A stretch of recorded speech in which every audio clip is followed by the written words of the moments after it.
नमस्कार, हम छी कपिल कुमार झा और अहाँ सब देख रहल छी अनमोल मिथिला। कार्यक्रम स्थल से उम्हर जा रहल छी।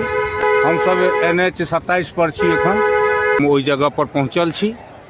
NH 27 के किनारा में बिदेश्वर स्थान के नज़दीक ओहि स्थल पर जतऽ आई राष्ट्रीय पंचायत दिवस के अवसर पर 24 अप्रैल को देश के यशस्वी प्रधानमंत्री नरेंद्र मोदी जी और बिहार के नवशिल्पकार नीतीश कुमार जी के आई भव्य और विशाल ऐतिहासिक जनसभा होबऽ जा रहल अछि, जाहिमे शामिल होबऽ के लेल अहाँ देख रहल छियै जे कई तरह से लोग सब एतऽ आबि रहल छथि। चारों तरफ चाक चौबंद व्यवस्था छै।